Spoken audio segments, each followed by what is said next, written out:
ബോണാമീതി holy resurrection CSI ചർച്ചിൽ പ്രതിഷ്ഠാ ശുശ്രൂഷ ഫെബ്രുവരി 14 നടക്കും. CSI ഈസ്റ്റ് കേരള മഹായിടവക ബിഷപ്പ് റവറൻ VS ഫ്രാൻസിസ്, മുൻ bishop reverend doctor KG Daniel, Tirunelveli മഹായിടവക അൽമായ ഡോക്ടർ D ജയ്സിംഗ് എന്നിവർ വിവിധ ശുശ്രൂഷകൾ നിർവഹിക്കുമെന്ന് ഭാരവാഹികൾ വാർത്താ സമ്മേളനത്തിൽ അറിയിച്ചു.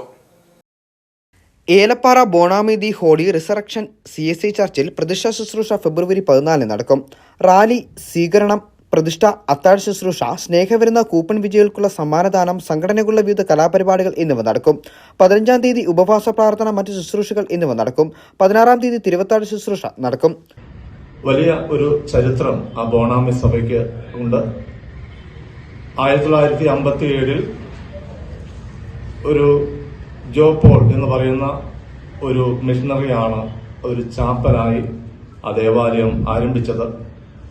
അന്ന് കുറെ ആൾക്കാർ മാത്രമേ ഉണ്ടായിരുന്നുള്ളൂ. പല സ്ഥലങ്ങളിൽ എസ്റ്റേറ്റ് ലൈൻസ്, വീടുകളിലെല്ലാം അവർ ആരാധനകൾക്ക് വേണ്ടി കൂടി വന്നു. അദ്ദേഹത്തിന് പ്രചോദനമായത് ഹൈറേഞ്ചിന്റെ അല്ലെങ്കിൽ ഹൈറേഞ്ചിന്റെയൊക്കെ ഏറ്റവും വലിയ ഒരു മിഷണറിയായി പ്രവർത്തിച്ച പള്ളിക്കുന്ന് സഭ ഉൾപ്പെടെ ആ സഭകളെല്ലാം സ്ഥാപിച്ച ഹെൻറി ബേക്കർ ജൂനിയർ എന്ന് പറയുന്ന ആ വലിയ മനുഷ്യന്റെ പ്രവർത്തന ഫലമായിട്ടാണ് അനേകര് സുവിശേഷം അറിഞ്ഞ് ക്രിസ്തുവിലേക്ക് വന്നത്. ആ പ്രചോദനം ഉൾക്കൊണ്ടുകൊണ്ടാണ് ജോ പോൾ എന്ന് പറയുന്ന ആ എസ്റ്റേറ്റിലെ അന്ന് TT കമ്പനിയാണ്, ഹുക്ക് സാഹിബ് എന്ന് പറയുന്ന അദ്ദേഹത്തിന്റെ നേതൃത്വത്തിലാണ് ആ എസ്റ്റേറ്റുകൾ നടന്നുകൊണ്ടിരുന്നത്.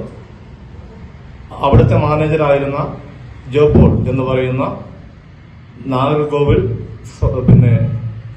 താമസക്കാരനായിരുന്നു അദ്ദേഹത്തിന്റെ നേതൃത്വത്തിലാണ് ആദ്യം ഒരു ചാപ്പൽ അവിടെ ആരംഭിച്ചത്. അതിനുശേഷം ആളുകൾ കൂടി വന്നു. 1991 ജോൺ ദുരരാജ് എന്ന് പറയുന്ന വൈദികൻ അദ്ദേഹത്തിന്റെ പ്രവർത്തന ഫലമായി അവിടെ മനോഹരമായ ഒരു ദേവാലയം പണിതു. ആ ബോണാമി ടൗണിൽ തന്നെ നാം നോക്കുമ്പോൾ തലയുയർന്നു നിൽക്കുന്ന വളരെ മനോഹരമായ ഒരു ദേവാലയമാണ്. ഏകദേശം 230-ലധികം കുടുംബാംഗങ്ങൾ ആ ഇടവകയിൽ ഉണ്ട്. ഇത് വലിയ സന്തോഷമാണ്.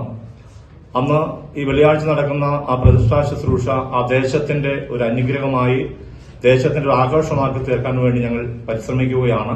CSI ഈസ്റ്റ് മഹായിടവക ബിഷപ്പ് റൈറ്റ് റവറൽ VS ഫ്രാൻസിസ്, മുൻ ബിഷപ്പ് റൈറ്റ് റവറൽ ഡോക്ടർ KG ഡാനിയേൽ, തിരുനെൽവേലി മഹായിടവക അൽമായ ഡോക്ടർ D ജയ്സിംഗ് എന്നിവർ വിവിധ ശുശ്രൂഷകൾ നിർവഹിക്കും. പ്രതിഷ്ഠാ ശുശ്രൂഷയിൽ അഭിവന്ദ്യ ബിഷപ്പുമാർ, മുഖ്യാതിഥികൾ, മുമ്പ് ശുശ്രൂഷ ചെയ്ത വൈദികർ, സഫീല അംഗങ്ങളായ റവറൽ Y Sebastian, റവറൽ Jaising Norbert, റവറൽ Rajan Moses, വിവിധ ഇവാഞ്ചലിസ്റ്റുകൾ, പീരുമേട് ജില്ലയിലെ വൈദികർ, ജനപ്രതിനിധികൾ, സാമൂഹ്യ പ്രവർത്തകർ തുടങ്ങിയവർ പങ്കെടുക്കും. വാർത്താ സമ്മേളനത്തിൽ ഇടവക വികാരി റവറൽ AT John, Michael Raj, A Rajkumar, D Prasad Kumar എന്നിവർ പങ്കെടുത്തു.